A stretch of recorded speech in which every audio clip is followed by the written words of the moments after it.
জরিপ অধিদপ্তরের অসাধু কর্মকর্তা মোহাম্মদ জনিমুল্লাহ, আজাদ, জুয়েল, সিদ্দিক সহ অনেকে ঘুষ বাণিজ্যে প্রতিবাদের তাদের কর্মকালীন সময়ের সকল কার্যক্রম বাতিল করার দাবিতে আমরা মানববন্ধন করতেছি।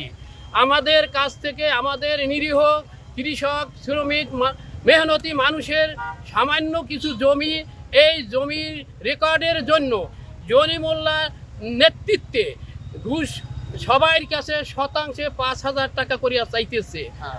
আমি বাহির থেকে এই জরিপের জন্য জরুরিভাবে আমি দেশে আসি। দেশে আসার পরে আমাকে ডেকে নিয়ে সে অফিস, জমি হইল দবদবিয়া 29 নম্বর মৌজায়, সে অফিস করে বরিশাল চৌমাথায়। আমাকে সে সেখানে ডেকে নিয়ে যায়, নিয়ে আমাকে বলে আমি বাহিরে থাকেন, আমের অনেক জমি, আমাকে উপর মহলে টাকা দিতে হয়, আমাদেরকে এই টাকা দিতে হবে। আমি বললাম যে আমার জমি আমরা হিসাব করছেন কত টাকা আসে আমার? সে আমাকে বলল যে আপনার 15,15,000 টাকা আসে। তখন আমি তাকে বলি যে আমি এত টাকা কোথা থেকে দেব, আমার পক্ষে সম্ভব নয়। জমি যদি দিতে হয় আমার জমি বিক্রি করিয়ে দিতে হবে, তাইলে আমি যদি দিতে না পারি তাইলে কি হবে? যে আমাকে বলল যদি আমি দিতে না পারেন আপনার জমি খাস খতিয়ানে চলে যাবে।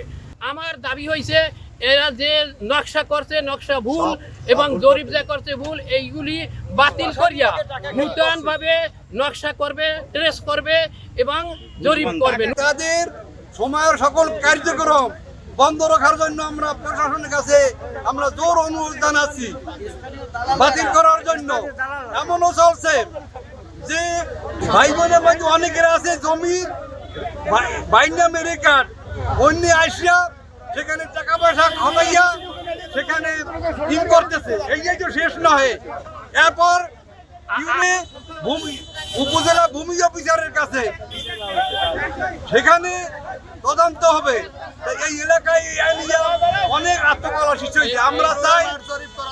আমরা চাই একটা সুন্দর সরকার আসে দেশে, এর পরিপ্রেক্ষিতে এই সমস্ত দুর্নীতি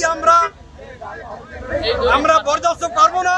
129 মৌজা যে পিএইচ কার্যক্রম চলছে এই কার্যক্রম আমরা বন্ধ করতে চাই এবং এই জমি সহ যত কর্মকর্তা জড়িত আছে তাদের কর্মকালীন সময়ের যে কাজকর্ম আছে সম্পূর্ণরূপে বাতিল।